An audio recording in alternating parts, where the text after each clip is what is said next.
नोहे वराह लौकिक तुका मने निवांत राहे पाहिले पाहे करतोनी आता कैसी जाऊ घरा नोहे वराह लौकिक योऽन्त प्रविशा मम मांसा मीमांसा संजीवयत्रखिल शक्तिधर स्वधाम्ना अन्यस्तहस्तचरणश्रवणस्तवादी प्राणाय नमो भगवते पुरुषाय तुभ्यं महायोगपीठे भीमरथ्या वरं पुण्डलीकाय धातुं मुनिन्द्रे समागत्य तिष्ठन् तमानन्दकन्दं परब्रह्मलिङ्गं भजे पाण्डुरङ्गं पांडुरंगा करो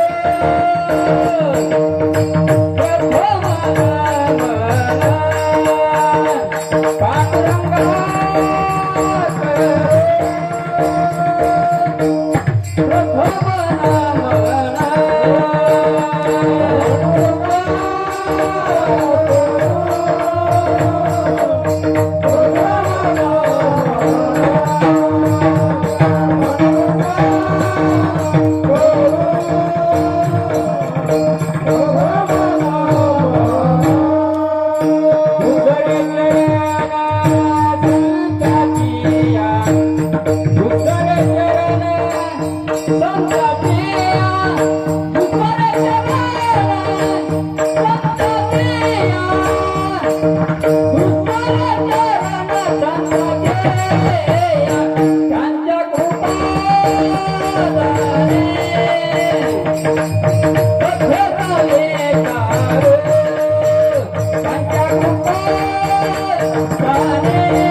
स्मरण होय सकळ विद्यांचे अधिकरण तेची बंधू श्री चरण श्री गुरूंचे ते नमस्कारुनी आता नमामि सद्गुरुं शांतं सच्चिदानंद विग्रहं पूर्ण ब्रह्म परानंदं मेषं आळंदी वल्लभं राधा मेरी स्वामिनी मैं राधे की दास जन्म जन्म मोहे दीजियो श्री वृंदावन का वास वृंदावन का वास वृंदावन का वास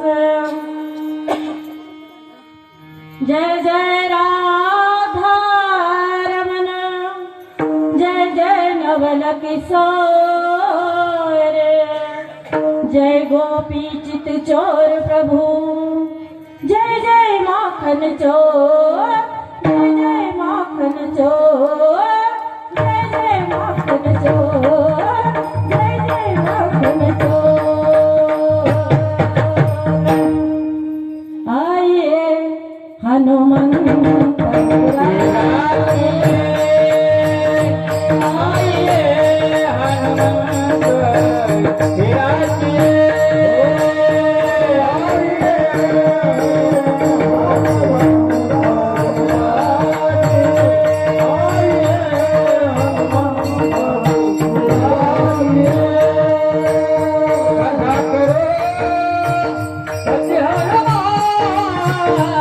कथा करो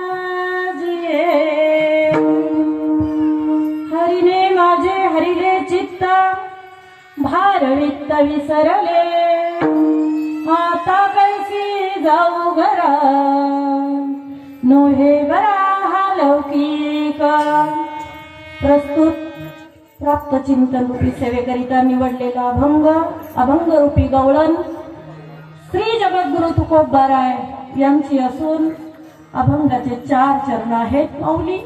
आणि गोपिकांच्या मनाची झालेली स्थिती याचं सविस्तर वर्णन म्हणजे त्याच अवस्थेत जाऊन माझे जगद्गुरु तुकोबाराय करतायत आणि आपल्याला सुद्धा अवस्था लावून देण्यासाठी या ठिकाणी हा अभंग निवडण्यात आलेला आहे. गेले 7 दिवसापासून आपण हनुमंत महाराज जाधव यांच्या मुखातून कथा ऐकत आहात. कथेचे आयोजक संयोजक माझे शैलेश माऊली इंगळे जे आमचे नातेवाईकच आहेत आणि त्यांच्याकडे कथेचं आयोजन झालेलं आहे. कारण कथा त्रिवेणी संगम देव भक्त आणि नाम येतीचे उत्तम पावन हे तीर्थ सर्व जीवाला पावन करण्यासाठी हे तीर्थ उत्तम आहे माऊली. आणि शैलेश माऊलीच्या मुळे आपल्या या गावामध्ये शिरसम गावामध्ये ज्ञानरूपी गंगा वाहत आलेली आहे आणि या गंगेमध्ये स्नान करून आज आपल्याला सर्वांना तृप्त व्हायचं आहे. कारण हे प्रसादाचं कीर्तन आहे, काल्याचं कीर्तन आहे. काला म्हणजे काय हो? 2 पदार्थ एकत्र केले की झाला काला. त्याला काला म्हणत नाही. तो हा विठ्ठल बरवा, तो हा माधव बरवा. जीव आणि शिवाचा जो काला आहे त्याला जे मिलन आहे त्याला काला म्हणतात. आणि तो काला आज आपल्याला या ठिकाणी करायचा आहे. दही आणि लाही हे प्रतीक आहे. दही लाही हे प्रतीक आहे. पण त्यानंतर इथं आपल्याला दही रूपाने परमात्मा घ्यायचा आहे आणि लाही रूपाने जीव घ्यायचा आहे. कारण तुकोबाराय म्हणताय बीज भाजूनी केली लाही आम्हा जन्म मरण नाही. आता पुन्हा जन्म मरणाच्या फेऱ्यात पडण्याची गरज नाही. जसं आद्य गुरु शंकराचार्य सांगतात पुनरूपी जननम पुनरूपी मरणम पुनरूपी जननी जठरे शयनम इह संसारे खलदुस्तरे कृपया पारे पाहे मुरारे भज गोविंदम भज गोविंदम गोविंदम भज मूढमते गोविंदम भज मूढमते गोविंदम भज मूढमते.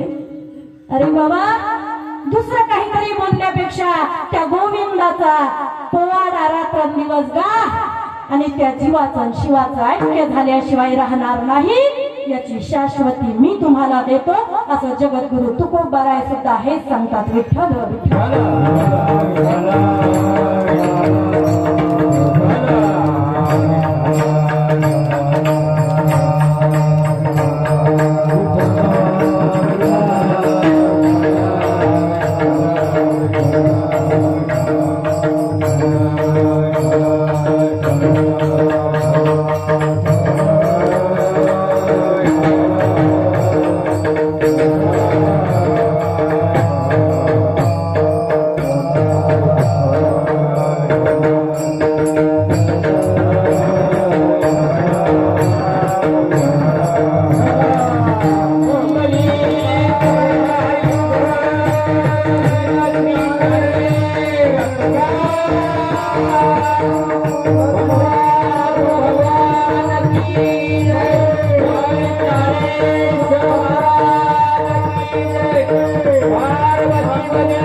माऊली, तुम्ही म्हणाल कुठून आली, तुझा परिचय नाही सांगितला आणि आम्हाला तुकोबारायचा अभंग सांगत आहे, गवळण सांगत आहे. तर माझा परिचय असा आहे, आपण ज्ञानोबारायला ओळखतात का हो?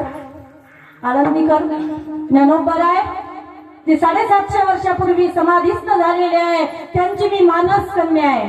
स्वतःला मी ज्ञानेश कन्या असं मानते. ज्ञानोबारायची लेक आहे आणि ज्ञानोबारायची लेक आहे म्हणून ज्ञानेश्वरीचा प्रचार प्रसार करत असताना भागवत, कीर्तन, शिवपुराण याच्या माध्यमातून फिरत असते. पूर्ण महाराष्ट्रभर फिरत आहे आणि त्यामध्ये मला माझे पतिराज साथ करतायत, जे आता सोबत आहेत. पण त्यांचं नाव आता कसं सांगू तुम्हाला? उखाण्यात सांगू का? ऐका मग सांगते. ज्ञानदेवाची आवडते मला ज्ञानेश्वरी, तुकारामाचा आवडतो मला गाथा. ज्ञानदेवाची आवडते मला ज्ञानेश्वरी, तुकारामाचा आवडतो मला गाथा. आणि संतोष पाटलाचं नाव घेते, तुम्हा सज्जन मायबापांच्या चरणावर ठेवून माथा, चरणावर ठेवून माथा. एवढंच नाही, माझा मोठा सुपुत्र सुद्धा सोबत आहे, ज्ञानेश्वर काळबांडे असं त्याचं नाव आहे.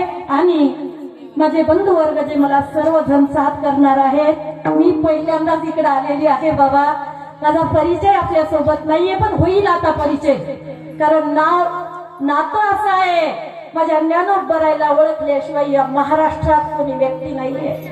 जे इतके जे जगतायत, हे आम्ही जे पोट भरत आहोत, माझ्या ज्ञानोबाराय तुकोबारायच्या जीवावरती पोट भरत आहोत. माऊली, मग त्याच्याशी नातं जोडल्यापेक्षा आपल्या संतांशी नातं जोडा आणि म्हणा, मी जशी नेहमी म्हणत फिरत असते, लाडकी लेका मी संतांची, लाडकी लेका मी संतांची, लाडकी लेका मी संतांची, लाडकी लेका मी संतांची, लाडकी लेका मी संतांची, लाडकी लेका मी संतांची,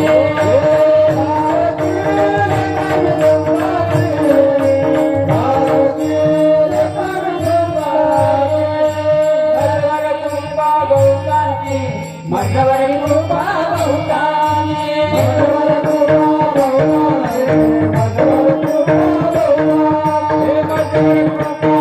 बहुतांची, मधवर कृपा बहुतांची, मधवर कृपा बहुतांची, लाडकी लेका मी संतांची, लाडकी लेका मी संतांची, लाडकी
माऊली, ज्ञानोबारायची लाडकी लेक आहे म्हणून प्रत्येक महाराष्ट्रातल्या प्रत्येक व्यक्तीशी माझं नातं लागत आहे. तुमचं माझं एक असा ऋण अनुबंध आहे की काहीतरी ऋण आहे तुमचं माझ्यावरती, म्हणून मला तुम्हाला ज्ञान देण्यासाठी पाठवलं, नाहीतर माझी काही अवकात नाहीये. मी एक पावर आहे, पण मला माझ्या माऊलीने ज्ञानेश्वरीचा निरोप घेऊन तुमच्याकडे पाठवलेला आहे. माऊली, तुम्ही म्हणाल ज्ञानेश्वरी वाचली असती होताई, पण आम्हाला वाचताच येत नाही. ज्ञानेश्वरी वाचावी कशी? शिक्षण कमी आहे. तर ज्ञानेश्वरीला शिक्षणाची गरज नाहीये. माऊली माऊली माऊली म्हणून जरी बोट फिरवले तरी माऊली तुम्हाला ज्ञान दिल्याशिवाय राहणार नाही. कारण नाही ज्ञानेन सदृशम पवित्रम इदम उत्तमम. ज्ञानासारखी उत्तम वस्तू या जगात नाहीये. ज्ञानी जो असतो ज्ञानी, त्या ज्ञानाच्या चरणावरती केवढेही मोठे लोक झुकत असतात. कारण मुक्ताबाई 5 वर्षाच्या आहेत आणि 1400 वर्षाचे चांगदेव तप्तीतीरवाशी जे त्या ठिकाणी येत आहेत आणि घाली लोटांगण करत आहेत. का हो? तर ज्ञान मोठं आहे. माऊली ज्ञानेश्वरी मध्ये सांगतायत, जयाचे आयुष्य धाकुटे होय, बळ प्रज्ञा जिरून जाय, तयाचे नमस्कारी ती पाय वडील म्हणून.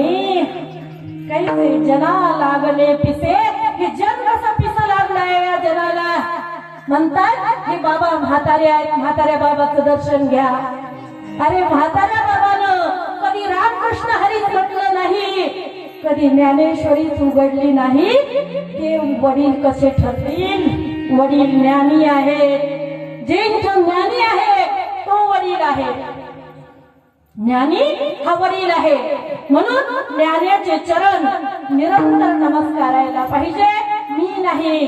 ज्ञानेश्वरी मध्ये माऊली सांगताय, देखे मुक्ता ते निर्धारिता, लाभे आपुलीच मुक्तता, जैसी दीपे दिसे पाहता आपुली वस्तू. जशी आपली वस्तू हरपावी आणि आपणच तिचा शोध घ्यावा आणि ती वस्तू आपल्याला दिव्याच्या माध्यमातून मिळावी आणि आपलाच आपल्याला आनंद व्हावा, तसं हरपणे आपण पेपावे, तै संता ते पाहता गे वसावे, म्हणून वानावे ऐकावे तेची सदा. त्या संतांचं भजन करायचंय, त्या संतांचं नाम घ्यायचंय ज्यांनी ज्ञानाचं अर्जन केलेलं आहे. अहो ज्ञान घेतलं आणि गेले का हो? ज्ञान इथं करून ठेवलं आपल्यासाठी. ज्ञानेश्वरी मध्ये ज्ञान ठेवलेलं आहे, अमृत अनुभवामध्ये ज्ञान ठेवलेलं आहे. हरिपाठासारखा चिमुकला ग्रंथ करून त्यामध्ये ज्ञान खसखसून भरून ठेवलेलं आहे. माऊली वेदांचा गर्भित अर्थ या ग्रंथामध्ये भरलेला आहे. कारण माऊली ज्ञानेश्वरी मध्ये म्हणतायत, जयाचे निनिश्वासी जन्म झाले वेदरासी, तो सत्य प्रतिज्ञा पैजेसी बोलिला स्वमुखे. तो श्रीकृष्ण परमात्मा ज्यांच्या घोरण्यातून वेद निर्माण झाले. अहो घोरतानी कुणी बताळू शकतं? घोरतानी आवाज कळते का तुम्हाला? घोरतानी कोणी बताळू शकेल? पण जो उभा आहे रथावरती आणि अर्जुनाला कुरुक्षेत्रामध्ये ज्ञान देत आहे, तो खोटं बोलू शकणार नाही. धर्मक्षेत्रे कुरुक्षेत्रे समवेता युक्तवः मामका पांडवाश्चैव किम कुर्वत संजय. माझे आणि पंडूचे गेलेले पुत्र त्या ठिकाणी काय करत आहेत? युद्धाच्या इच्छेने गेलेले. अरे युद्ध चालू आहे, प्रत्येकाच्या हृदयात युद्ध चालू आहे. प्रत्येक जण युद्ध पाहत आहे, पण पाहून आंधळा धृतराष्ट्र होत आहे. म्हणून प्रत्येकासाठी गीता सांगितली. ज्याला वेदाचा अधिकार नाही त्याला गीतेचा अधिकार दिला. गीतेचंही दुभत सर्व जगासाठी करून ठेवलं. गीतेचे हे दुभते वत्स करून पार्थाते, दुभिन्नली जगा पुरते श्रीकृष्ण गाय. पार्थ अर्जुनासाठी वासरू केलं, पार्थ अर्जुनाला, आणि आता गाईच्या स्तनाला लावलं आणि नुसतं वासरानं चोकलं तर दूध येईल का हो? नाही. हुंदके द्यावे लागतात. हुंदके आगात तानयाचे लागता झटे, तेने अधिकची पाना फुटे, रोषे प्रेम दुनवटे पढियंतयाचे. जैसा का स्वभाव माय बापांचा, अपत्य बोले जरी बोबडी वाचा, तरी अधिकची तयाचा संतोष अति विठ्ठल.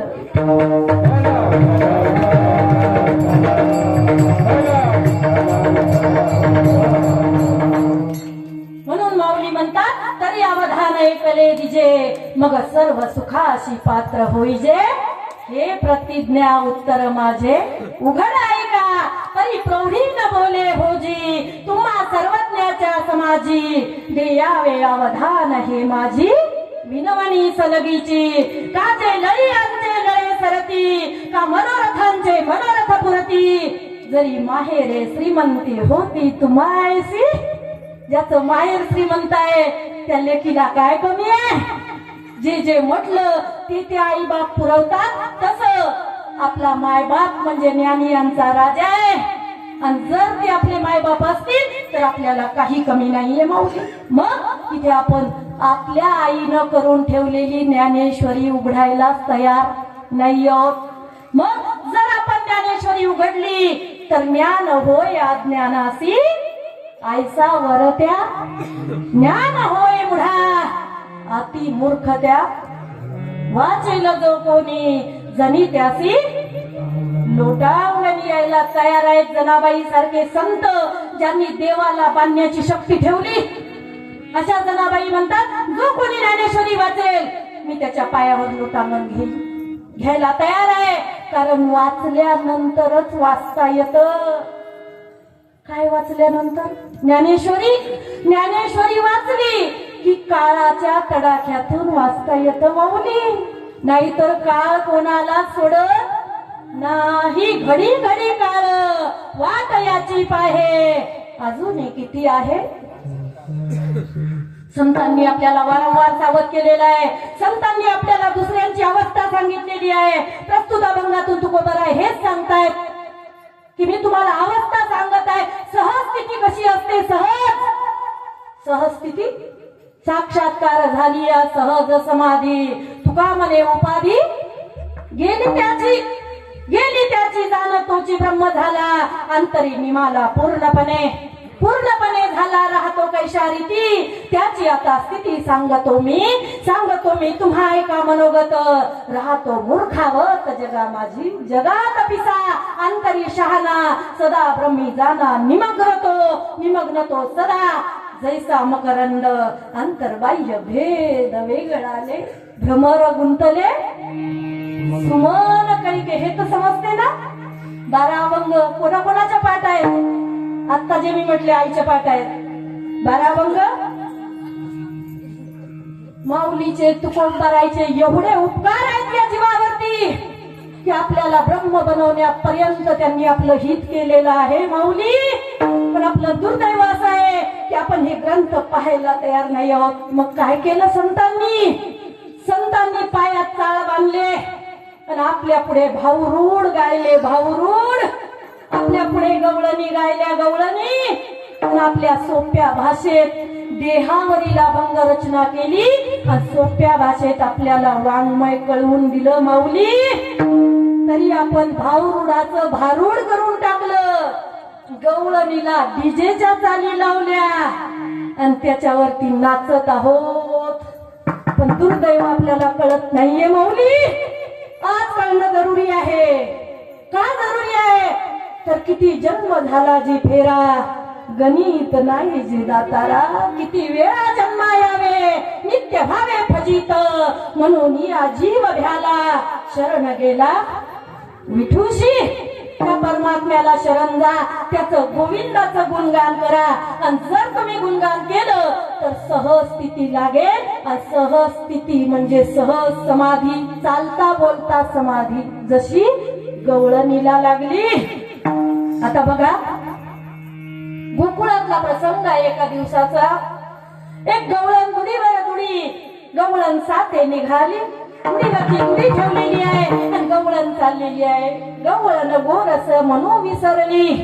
आता गवळण निघाली आणि गवळण निघालेली आहे आणि तिथं डाव मांडला माऊली. कोणता डाव? हुतुतू हमामा लगोऱ्या चंगूचा डाव आहे. आणि त्या डावामध्ये परमात्मा खेळत आहेत. परमात्मा डाव खेळतात पण डावात जास्त गुंग राहत नाही. त्यांना देव म्हणतात है ना महाराज.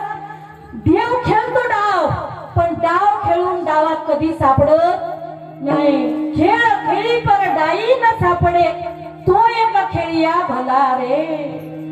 बाबा तो खेळी आहे. खेळ खेळत आहे पण डावात सापडत नाहीये. अहो केवढा डाव खेळला हो. डाव केवढा खेळला. 16,108 पत्न्या गेल्या. एकेकीला 11 लेकरं झाले. एक मुलगी आणि 10 मुलं. स्पेशल महाल आहे द्वारकेमध्ये.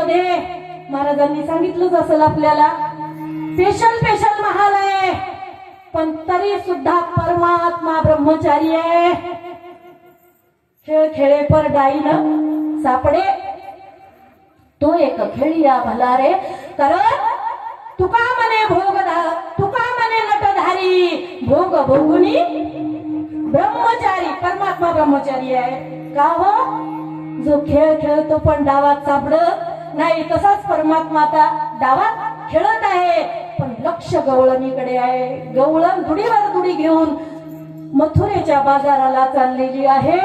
सर्व गवळणी एका मागे एक चाललेल्या आहेत. आमच्या बायाचं असं आहे माऊली, आम्ही गेलो तर कधी जुटीनच जातो. त्या मुंग्या कशा एका मागे एक जातात, तशा आम्ही जुटीनच जात असतो कुठं पण.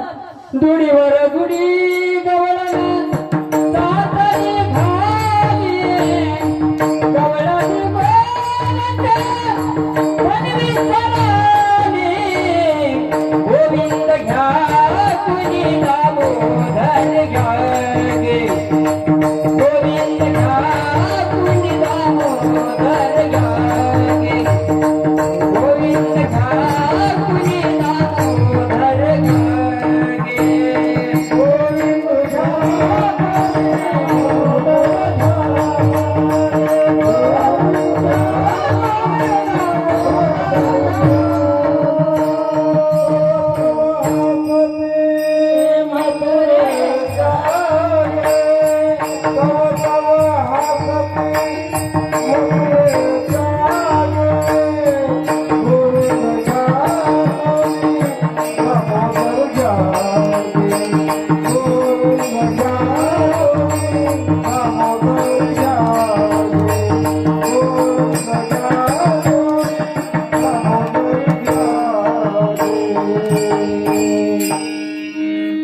गोविंदू घ्या कोणी दामोदर घ्या गे, तव तव हसती मथुरेच्या गे.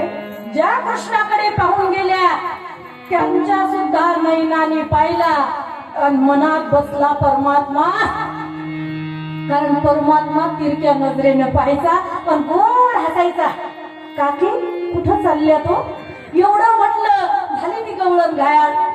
आणि आता त्या तिकडं गेल्या आणि तिकडं जाऊन म्हणताय गोविंदू घ्या कोणी दामोदर घ्या गे, तव तव हसती मथुरेच्या गे. कारण ह्या खेड्यातल्या होत्या आणि त्या शहरातल्या होत्या.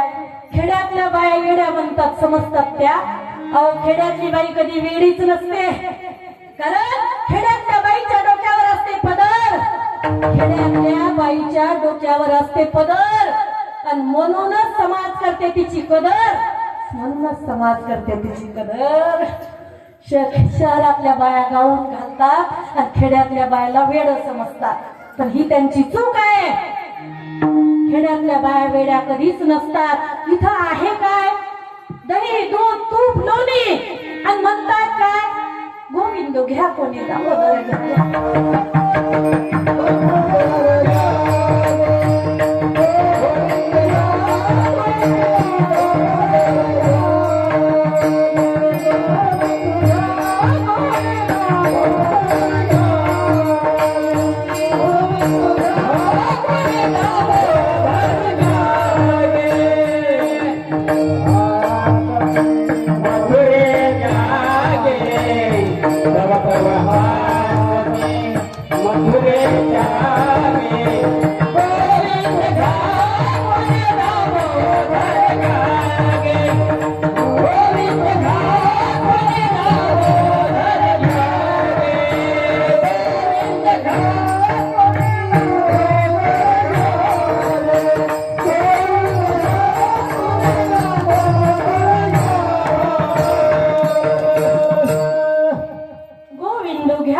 दामोदर घ्या गे, तव तव असती मथुरेच्या गे. हसायला लागल्या. भिड्या झाल्या का या गोकुळातल्या गवळणी? काही बोलताय. उठलं की चाललं, बसायला जागा नाही तरी येत आहेत, इकडंच येत आहेत. भेड्या झाल्या का? कळत नाही त्यांना. जागा नाहीये, आता पुढच्या वर्षी जरा जास्त मोठा मंडप करा आणि जागा जरा मोठी द्या. कारण आमच्या गवळणी एवढ्या वेळा आहेत, त्या आल्याशिवाय राहत नाही. मग आता त्या तिकडं गेल्या, त्या तिकडं मथुरेत तशा करू लागल्या, गोविंद घ्या कोणी, दामोदर घ्या गे. आणि एक मागची मागच राहिली, मागची माग राहिली. आणि तिला समाधी लागली, भाव समाधी. आणि समाधी लागली आणि नुसती नैनानी परमात्म्याचं सगुण रूप निहाळत आहे. माऊली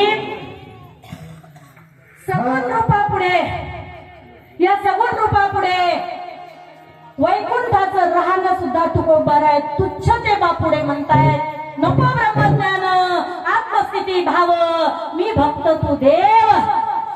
ऐसे करी दावी रूप मज, गोपिका रमना, ठेवू दे चरणावरी माथा. काकड्यात म्हणतायत माऊली फक्त मला तुझ्या चरणावरती माथा ठेवायचा आहे. आणि तेच कर्तव्य संतांचं आहे, तेच कर्तव्य संतांच्या अनुयायाचं म्हणजे कीर्तनकारांचं आहे. इथं येऊन सासा सुनाईच्या गोष्टी सांगायच्या नाही, पती पत्नीच्या गोष्टी सांगायच्या, व्हॉट्सअपचे जोक सांगायचे नाही. इथं सांगायचं तर काय सांगायचं, कीर्तनाची मर्यादा संतांनी लावून दिलेली आहे. माऊली संत म्हणतायत सगुण चरित्रे परम पवित्रे सागर वर्णावे,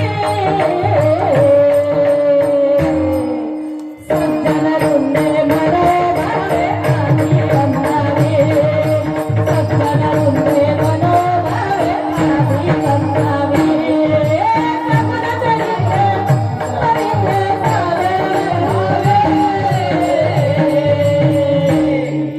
सज्जन वृंदे मनोभावे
बाकीच्या गोष्टी इथं चालत जने करून मूर्ती फसावे अंतरी श्रीहरीचे.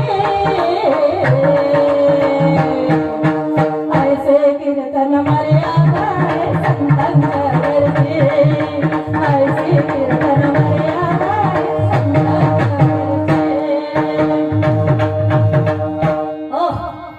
अशी कीर्तनाची मर्यादा लावून दिलेली आहे. माऊली हे कीर्तन सांगता येत असेल तर सांगा, नाही तर या गादीचा धिंगाणा करू नका हो.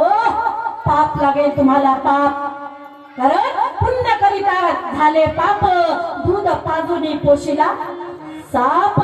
इथं पुण्य करता येत असेल तर पुण्य करा, कारण संतांचा उपदेश भल्या भल्यांना पचत नाही. माऊली हे ज्ञान असं आहे की हे ज्ञान भलत्याच भांड्यात साठवल्या जात नाही. जसं वाघणीचं दूध फक्त सोन्याच्या भांड्यातच काढता येतं, इतरत्र भांडे फुटून जातात, फुटून. नाहीतर तुम्ही वाघीण आणा आणि मी सोन्याचं भांड आणते, काढूया दूध. आणता का? विठ्ठल विठ्ठल.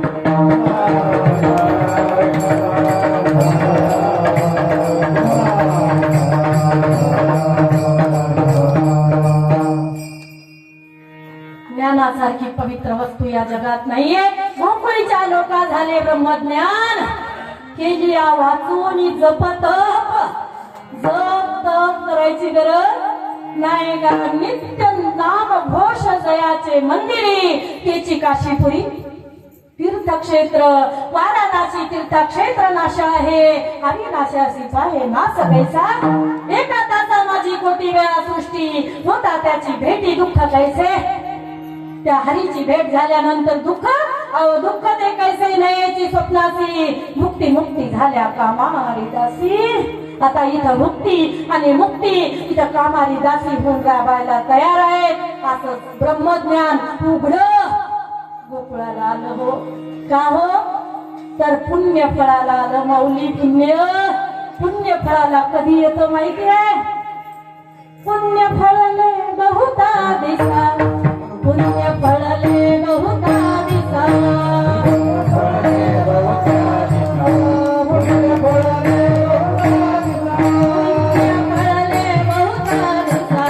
पुण्य फळले बहुता दिसा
बहुत जन्माचे साकडे नाटले पुढे नाटले पुढे परब्रह्म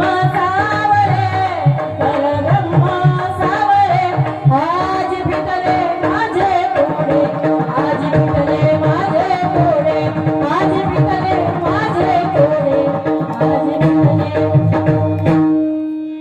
माऊली आज पुण्य फळाला आलेलं आहे आज या गावा गोकुळामध्ये राधाराणी आलेली आहे राधाराणी सारखा संत या जगात दुसरा नाहीये माऊली सहस्थितीने त्या ठिकाणी परमात्म्याला यावं लागलं कारण जन्मापासून तर मी नाही सांगणार कारण महाराजांनी आपल्याला सांगितलंच असेल जन्म झाला ना माऊली मग आता थोडक्यात घेऊया कारण एक तास उरला रायाची भुकेची वेळ झालेली आहे आणि आपल्याला सर्वांना प्रसाद घ्यायचा आहे म्हणून आपण आता इथून सुरुवात करूया राधाराणी गोकुळामध्ये आली आणि परमात्म्याने इकडे आई वडिलाला सांगितलं नंदाच्या घराला मजने गोकुळाला परमात्मा तिथे आले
राधाराणी जी बरसाण्याची आहे नंद गावात म्हणजे गोकुळात दिलेली आहे ज्या ठिकाणी संत जातात तिथे परमात्म्याला यावं असं वाटतं परमात्म्याने पित्याला आज्ञा दिली नंदाच्या घराला मजनी गोकुळाला त्याही नंतर अनेक लीला परमात्म्याने त्या ठिकाणी केल्या जे भागवतकार महाराजांनी आपल्याला सांगितल्या तळवे तळहात तिथं डाव्या गुडघ्याने रांगत. आता या ठिकाणी परमात्मा मोठे झाले आणि परमात्मा खेळ खेळत आहेत. ही गवळण मथुरेला चालली आणि मथुरेला जाताना पुढच्या पुढेच गेल्या आणि मागची कशीच राहिली. तिला समाधी लागली माऊली आणि ती होती सासूरवाशीन. कारण कोणी सुना कोणी लेकी, कोणी एकी स्वतंत्र. कोणी सुनाय कोणी लेकी आहेत. थांबू का मला? कोणी सुनाय कोणी लेकी आहेत, कोणी एकी स्वतंत्र आहे. सुना लेकीचा फरक सांगू. लेक जर माहेरी आली तर आई सासूबाई म्हणतात अगं तिला लवकर उठवू नको, तिला खूप तिची सासू छळते. आणि हिला सुनेला सांगते सासू तिला लवकर उठवू नको, माझी बायडी नांदून आलेली आहे. आणि हिला काम करायला लावते. याला म्हणतात माहेरचं सुख. म्हणजे सून आणि लेक यामधला हा फरक आहे. आणि सासूचा फरक सांगू. सासू म्हणजे स्वतंत्र आहे, पूर्ण घराचा निर्णय जी घेते तिला सासू म्हणतात. सासू जेव्हा आपण म्हणतो तेव्हा दातातून हवा जाते बाहेर. मग या सासूचा अर्थ असा आहे, आपल्याला लौकिक अर्थ पाहायचा नाही. आपल्याला सासा सुना सर्व माहिती आहे, पण आध्यात्मिक अर्थ याचा असा आहे, कर्मपद ज्या श्रुती आहेत कर्मपद त्या श्रुती म्हणजे सुना आहेत. ज्ञानपद ज्या श्रुती आहेत त्या श्रुती म्हणजे लेकी आहेत. आणि भक्तीपद ज्या श्रुती आहेत त्या श्रुती म्हणजे सासवा आहेत. गोकुळातल्या सासवा का हो? तर भक्तीने जिथं देवाला ये म्हटलं तिथं देवाला यावंच लागतं. ही ताकद भक्तीची आहे. जसं सासूने म्हटलं आज कोणी घराच्या बाहेर जाणार नाही तर जाताच येत नाही. तसं स्वतंत्र जीवन म्हणजे भक्ती रूपी श्रुतीच आहे. आणि मग ही पारतंत्र्यात कर्मरूपी श्रुती म्हणजे ही सून आहे. आता इथं उभी राहिलेली आहे आणि पाहत आहे परमात्म्याकडे योग लक्ष लागलेलं आहे. आणि चित्त परमात्म्यात विलीन झालं चित्त. आणि आता चित्त जवळ नाही तर कसं पुढे पावलं चालतील. चित्त परमात्म्याच्या चरणाशी विलीन झालेलं आहे पण आता पाहतच बसलेली आहे. त्यावेळेला काय झालं, परमात्म्याकडे एकटक पाहत असताना पाहतच राहिली आणि परमात्म्याचे अनंत गुण आठवत आहे, अनंत नाम आठवत आहे आणि परमात्म्यावर अनन्य प्रेम करत आहे. माऊली म्हणतायत अनन्याश्चिंतयन्तो माम ये जनः पर्युपासते तेषां नित्याभियुक्तानां योगक्षेमं वहाम्यहं. गीतेमध्ये परमात्मा सांगतायत अर्जुना जो कोणी माझं अनन्य भावाने चिंतन करेल त्याचा योग आणि क्षेम मी चालवायला तयार आहे. पण मी करतो जे म्हणेल त्याचं त्याला मी पाहू देत असतो. जो म्हणेल की मी देवाचा आहे आणि देव माझा आहे त्याचं सर्वस्वी जबाबदारी माझ्यावरती आहे. माऊली सुद्धा हेच सांगतात राजयाची कांता काय भीक मागे मनाची आजोचे सिद्धी पावे. अहो मनाच्या संकल्पाने सिद्धीची प्राप्ती होते. अशी राजाची पत्नी काय भीक मागायला जाईल का? नाही जाणार. मग या ठिकाणी जो माझा आहे मी त्याची सर्वस्वी जबाबदारी घ्यायला तयार आहे.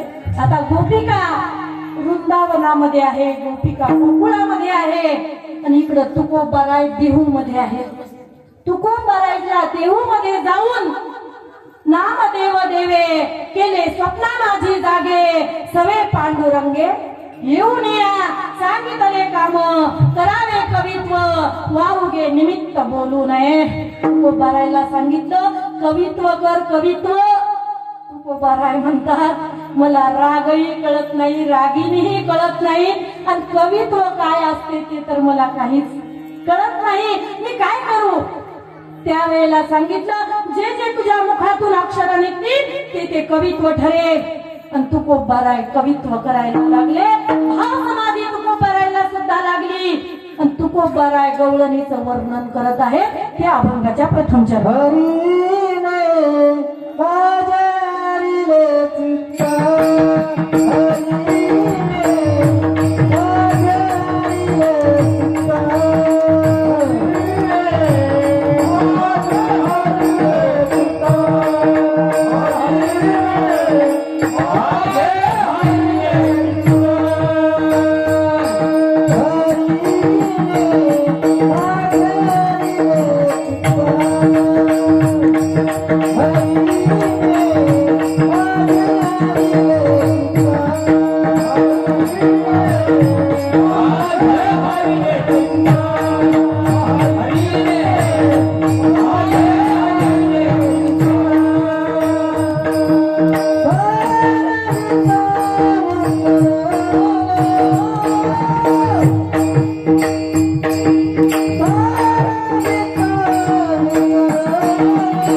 सरले आता कैसी जाऊ घरा नो हे बरा हा लौकिक मौलिक. जशी त्या गवळणीला समाधी अवस्था लागली तशीच तुकोबारायला सुद्धा लागली. आणि तुकोबारायची घटना द्वापार युगात घडलेली आहे तीच घटना इथं कलियुगात बसून पाहताय बिहू गावात. आणि तसंच आपल्या शिरसम गावात आपल्याला सुद्धा झालेलं आहे. आता 1:30 वाजलेला आहे. 1:30 आपल्याला टाइम एवढा घ्यायचा नव्हता पण आपल्याला सुद्धा भाव समाधी लागलेली आहे. कारण योगी मुनी ज्या या सगुण रूपाचं वर्णन करतात तर ते योगी निष्काम होतात असं श्रीकृष्ण परमात्म्याच्या लीलेचं वर्णन आहे मौली. आता ही गवळण या ठिकाणी समाधीस्थ झाली पण तिथं उभी राहिली त्यावेळेला डोक्यावर भार आहे. दुडीवर दुडी होतीच ना. दही दूध तूप बाजाराला विकण्या निघाली दही दूध ताका आणि लोणी. आता हे सर्व भार डोक्यावरती आहे आणि दिवस माळव तिला चाललेला आहे. आता काय करावं. ज्या मथुरेला गेल्या होत्या त्या विकून घरी आल्या आणि विला विचारतात कलावती तू इथंच. तिला विचारलं तू इथंच. ती बोलायला तयार नाही. तिला समाधी अवस्था लागलेली आहे आणि भार वित्त विसरली. कारण हा भार डोक्यावरचा विकून वित्त आणायचं होतं. वित्त म्हणजे पैसा मनी मनी पैसा. हा पैसा घेऊन यायचा होता आणि तो पैसाही आणला नाही आणि भारही कमी केला नाही. आता घरी कशी जाऊ. आता जर मी घरी गेली तर सासू काय सोडणार नाही. पहिल्या बायाला खूप धाक होता बरं सासूचा पण आता ते राहिलं नाही. आता सासूलाच धाक आहे. मला सून कशी भेटल कारण सुना खूप महाग झालेल्या आहेत माऊली. प्रत्येकाला नोकरीवाला जावाई पाहिजे. प्रत्येकाला जमीन पाहिजे आणि जमिनीत कोणी काम करायला तयार नाही. शेतकरी कोणी म्हणून घ्यायला तयार नाही. मग त्या सासूलाच आता असा प्रश्न पडला जमीन नसली तरी राहणार नाही. नोकरी नसली तरी राहणार नाही. तिला सासरवास केल्यावर तर राहणारच नाही. म्हणून आता सासूरवास गेला आता सूनवास आला. त्या सूनवासाची भीती आहे म्हणून पहिल्या बायला सासूरवास होता. आता मनामध्ये चिंतन करायला लागली आता जर मी घरी गेली तर माझी सासू मला बोलल्याशिवाय राहणार नाही. असे महाराजा भक्ताच्या दुसऱ्या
जाऊ घरा न हे बरा हा लौकिक लौकिक सांगतायत. लौकिक म्हणजे संसार. हा संसार बरा नाही. संसारात दुःख आहेत आणि परमार्थात एवढं सुख आहे, एवढं सुख आहे. गाय नाचे उडे आपुलिया छंदे मनाची आनंदे आवडीने.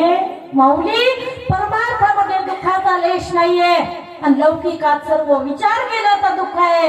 आता कशी घरी जाऊ, कारण भारही कमी केला नाही, वित्तही आणलं नाही. आता मला सासूबाई बोलल्याशिवाय राहणार नाही. तेवढ्यात परमात्मा जवळ आले आणि तिच्या हाताला धरून बसवलं आणि तिला बोलतायत, मावशी अगं मला तो खूप आवडते. तुझ्या कानातले झुंबर खूप चांगली दिसतात. तू जेव्हा मडके घेऊन जाते ना बाजाराला, तेव्हा वाऱ्याने ते झुंबर हलतात.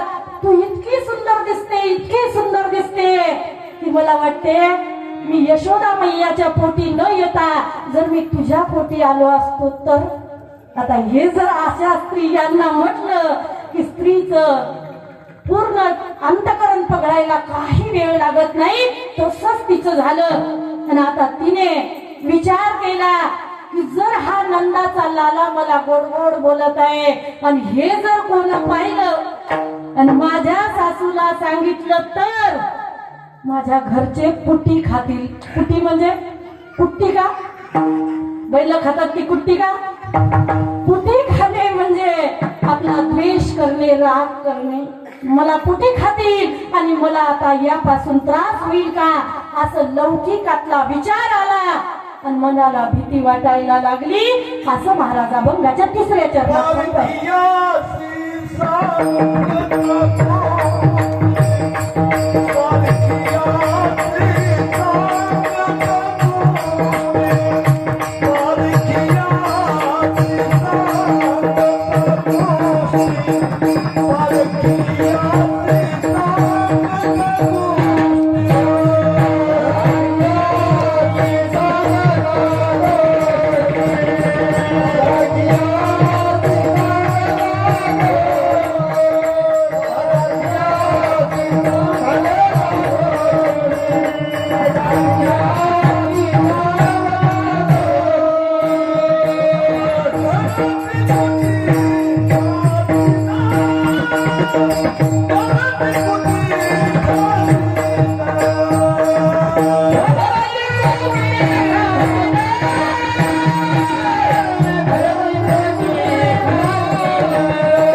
तिच्या मनालाच विचार पडला की मी आता घरी कशी जाऊ.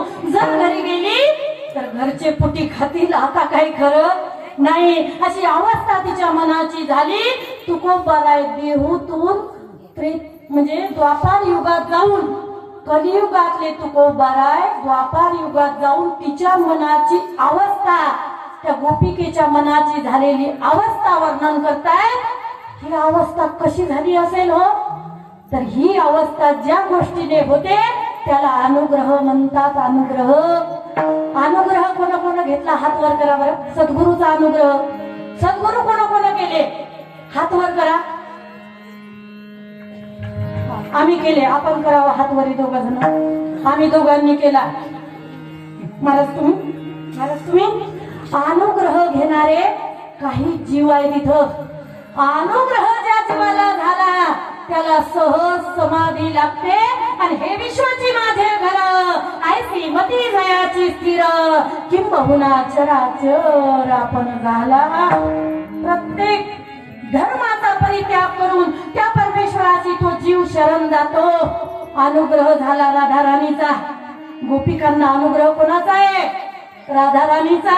राधाराणीला अनुग्रह कोणाचा आहे, राधा राणीला अनुग्रह आहे, जे यादव कुलाचे कुलगुरू आहेत गर्गाचार्यांचा अनुग्रह आहे. कारण अनुग्रहाशिवाय ज्ञान प्राप्त होऊ शकत नाही. अनुग्रह झाला आणि भाव समाधी लागली. माऊली आता विचार करत आहे, आता कशाला घरी जाऊन कशी जाऊ. घरी जर गेली तर घरचे पोटी खाणार आहे. मग मी करू तर काय करू. तुकोबाराय या युगातून कलियुगातून द्वापार युगात गेले. बघा भावाला एवढं महत्व आहे. माऊली भावाला एवढं महत्व आहे. आमच्या आदरणीय जगद्गुरु गाथा मूर्ती असणारे राऊत बाबा सांगतात, तुम्ही जर भाव मनात धरला आणि मनातल्या मनात डोळे लावले आणि मनातल्या मनात म्हटलं, मी पंढरीमध्ये रसाची पुरणपोळ्याची पंगत दिली, पूर्ण आषाढी वारीला पंगत दिली द्वादशीच्या दिवशी, तर मनाच्या संकल्पाने पुण्य होईल. का पुण्य होईल हो. तर मनाच्या संकल्पाने जसं पाप होतं तसं पुण्य सुद्धा होतं. कारण मनाच्या संकल्पाची पापे न जाती तीर्थाची या बापे. तीर्थाच्या पापाला मनाचं पाप धुता येत नाही. देहानं केलेलं पाप तीर्थाला धुता येईल. चंद्रभागा पाप धुवू शकते, पण देहानं केलेलं मनानं केलेलं पाप कोणी धुवू शकत नाही. उदाहरण द्रौपदीचं घ्या. चला महाभारतात जांभूळ तोडलं, जांभूळ भीमदादांनी, आणि देवानी सांगितलं ते जांभूळ जे तू तोडलेलं आहे त्याच्या खाली ऋषी बसलेले आहेत, तप करत आहेत. आणि त्या जर ऋषीला समाधी उत्थान झाली आणि खायला काही नाही भेटलं तर ऋषी तुला श्राप देऊ शकतात. म्हणून तुला ते जांभूळ नेऊन चिटकवून द्यायचं आहे झाडाला, जांभळीला. गेले भीमदादाच नाही, पाची पांडव गेले, द्रौपदी गेली, परमात्मा गेले आणि सांगितलं जांभूळ चिटकवा. पण असं जांभूळ तोडता येईल पण चिटकवता येतं का. चिटकवता येत नाही. जसे नातेवाईक तोडणं सोपे आहे पण जोडणं खूप अवघड आहे. माऊली या जिभेवरती काबू ठेवा आणि नातेवाईकांना दूर जाऊ देऊ नका. प्रत्येक घटाघटात राम भरलेला आहे. माऊली हरिपाठात सांगताय,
वाह तुमच्या इकडे टाळ्या वाजवत नाहीत का. नाही वाजवत नाही. थंडी वाजायला लागली का. आपण आता पुढच्या वर्षी जरा मंडप कमी करू आपण. काही मंडळी अत्यंत उन्हामध्ये बसलेली आहे, मला जाणीव आहे माऊली. पण एक चरणाभंगाचं सोडवते आणि सर्वांना सुट्टी देते. एक 10 मिनिटं घेते, फक्त 10 मिनिटं. ऐका, टाळ्या वाजवल्याने काय होतं, प्रत्येक जीवाला दात मिळते. हे जे तुमचे बंधव आहेत उभे त्यांना अशी स्फूर्ती मिळते. आणि त्या टाळ्या वाजवायला काय पैसे लागत नाहीत. आमच्या इकडे खूप टाळ्या वाजवतात लोक, पण तुमच्या इकडे नाही बा. बरं जाऊ द्या, त्याचं काय करायचंय आपल्याला, नका वाजवू. आमचं चुकलं असेल काही. हा बघा अवस्था अशी सांगितलेली आहे, या जिभीने माणसं जोडता येतात, या जिभीने माणसं तोडता येतात. पण माऊलीने ओळख करून दिलेली आहे. ज्या जीवाला अनुग्रह झाला त्याला कळत आहे की घटाघटामध्ये. कारण ज्ञानोबाराय सुद्धा सांगतात, तुमचा अनुग्रह लाधलो पावन झालो, चराचरी निवृत्तीनाथाने हे ज्ञान ज्ञानोबरायला उघड केलं. निवृत्तीनाथाला हे ज्ञान गहिनीनाथांनी दिलं. गहिनीनाथाला हे ज्ञान गोरक्षनाथांनी दिलं. गोरक्षनाथांनी हे ज्ञान आपल्या मच्छिंद्रनाथापासून प्राप्त केलं. आणि मच्छिंद्रनाथाला हे ज्ञान दत्तगुरूने दिलं. आणि दत्तगुरूला हे ज्ञान कुठून प्राप्त झालं? रोज नाचू नाचू म्हणतो आपण हरिपाठ. आदिनाथ उमा बीज प्रगटले मच्छिंद्राला धले. मी उलटी उजळणी घेतली आपली उलटी. उलट्याही शिड्या आपल्याला चढता आल्या पाहिजे. कारण माजरीचं पिल्लू कसंही फेका त्याला 4 पायावरच उभं राहता आलं पाहिजे तरच ते माजरीचं पिल्लू आहे. जसं पाण्यातला मासा झोप घेतो कैसा जावे त्याच्या वंशात तेव्हा कळे. तुका म्हणे आकाश दिवसावे कैसे आपण व्हावे तैसे तेव्हा कळे. तुकोबरायनी ज्ञानोबरायनी आपल्याला सांगितलं प्रत्येक घटाघटामध्ये राम आहे. त्याचं कदर करा. प्रत्येक आत्मा कोणता दुखला नाही पाहिजे हे ज्ञान अनुग्रहाने प्राप्त होतं. आणि तेच ज्ञान अनुग्रह सांगत असताना पुढचा दृष्टांत हरिपाठात दिला. सूर्यप्रकाशक जसा सूर्याचा प्रकाश मुंगीपासून ब्रह्मापर्यंत सारखा पडत आहे. पण सूर्य कोणत्या माणसापासून अलिप्त आहे का? सूर्य कोणाच्या भानगडीत पडतो का? सूर्य चोरीचा सुद्धा साक्षी सूर्य आहे. एका बाईनं गच्चीवर बदामी वाळू घातल्या होत्या आणि शेजारणीनं तिच्या बदामी चोरून नेल्या. जर नेल्या तर सूर्यदेवानी हे पाहिलं असेल का नाही? ही चोरी दिवसात झाली. सूर्याने पाहिलं पण सूर्याने कोर्टात जाऊन साक्ष दिली का? नाही. तसं तुम्ही पाप पुण्य करता. राम तुमच्या हृदयात बसलेला आहे पण तो तुम्हाला कधी रोखणार नाही. कारण तैसा हृदयामध्ये मी रामू असता सर्व सुखाचा रामू का भ्रांतासी कामो विषयावरी. गीतेमध्ये परमात्मा सांगतात तुम्ही भ्रांतीने इकडे चाललेले आहेत. नाहीतर तुम्हाला हा नरदेह अनमोल मिळालाय. अनमोल. आणि हा नरदेह विषय भोगण्यासाठी नाहीये. हा नरदेह तुम्हाला परमार्थ करण्यासाठी मिळालेला आहे. विषयाचं सुख हे नाशिवंत आहे. हे माईक आहे. मग हे सुख न भोगता जर तुम्ही परमात्म्याचं सुख भेटलं तर संत तुम्हाला अपयशे घरी येऊन भेटतील. तसं तुकोबाराय कलियुगातून द्वापार युगात गेले आणि त्या गवळणीला लागलेली अवस्था पाहिली आणि तिचं चरणारविंदी दर्शन घेतलं आणि तुला सांगितलं माऊली अगं तुला सहज समाधी लागली. किती भाग्याची आहेस ग, किती भाग्याची आहेस. तिने सांगितलं पण आता कैशी जाऊ घरा? माझी सासू मला बोलल, घरचे मला पुटी खातील, मी काय करू? त्यावेळेला तुकोबराय हसतायत. तुकोबराय म्हणतायत एकदा नारद महाराज आले होते आणि एक गवळण मे महिन्यात वाळवंटात बसली. वाळवंटात यमुनेच्या वाळूत आणि मांडी घालून बसली. आणि त्यावेळेला नारद महाराज पाहतायत हे कोणता योगी आहे? वाळूत तप करत आहे. विचारलं का ग का बसली अशी? तिने सांगितलं की नंदाचं पोरगा आहे ना ते चित्तात बसलेलं आहे. ते काय चित्तातून जात नाही. अंगाला जर चटके लागले तर मग चित्तातून जाईल म्हणून इथं बसले. तशी तुझी अवस्था आहे. अगं वेडे जो योगी याच्या ध्यानी ध्याता तुळसी तो तू आम्हापाशी मागे पुढे परमात्मा मागे पुढे उभा आहे. आणि जर तू घरच्यांना भीत आहे तर घरचे तुझ्या काही करणार नाही. परमात्मा हा जगतपती आहे. प्रत्येकाची बुद्धी पालवण्याचं काम परमात्मा करत आहे. मग महाराज सांगा मी काय करू? असं कोणी विचारलं? तुम्ही सांगा. असं कोणी विचारलं? महिला मंडळी सांगा. कोणी विचारलं असं? सांगा मी काय करू? मला असं वाटते कीर्तन कळतंय का आपल्याला? कळा लागलं का? कोणी सांगितलं? सांगा ना. तिथं काय भेव आहे? मी तर एवढी मोठी बाई तुमच्या पुढे कीर्तन करत आहे इतक्या माणसाईत बसून. गवळणीनं वा गवळणीनं असं विचारलं सांगा मी काय करू? त्यावेळेला तुकोबाराय म्हणताय जे तू आता पाहिलेलं आहे परमात्म्याचं सगुण रूप तेच रूप पुन्हा पुन्हा आठव आणि पुन्हा पुन्हा त्याचं चिंतन कर कारण चिंतने चिंतने तद्रूपता तुका मने आळी जीवे नुरेची वेगळी जशी आळी भिंगुटी आणते आणि एखाद्या दरवाजाच्या छिद्रामध्ये ठेवते आणि ती भिंगुटी येऊन तिला डंक देते आळी तिचं चिंतन करते भिंगुटी येईल मला डंक देईल भिंगुटी येईल मला डंक देईल तसं घरच्यांचं चिंतन करू नको परमात्मा येईल आणि मला उद्धरून येईल असं मन आणि जे तू आता पाहिलं तेच परतून पाय असं महाराज अभंगाच्या चतुर्थ चरणात सांगताय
संप्रदायाच्या नियमानुसार मी आपल्याला हात वर करण्याची विनंती करत आहे. आपण सर्वांनी हात वर करून एकदा संप्रदायाच्या नियमानुसार विठोबा रुक्माई भजन करूया आणि आता सर्व या भजनाचा आनंद घेतील. म्हणा महाराज. विठोबा रुक्माई, विठोबा रुक्माई, विठोबा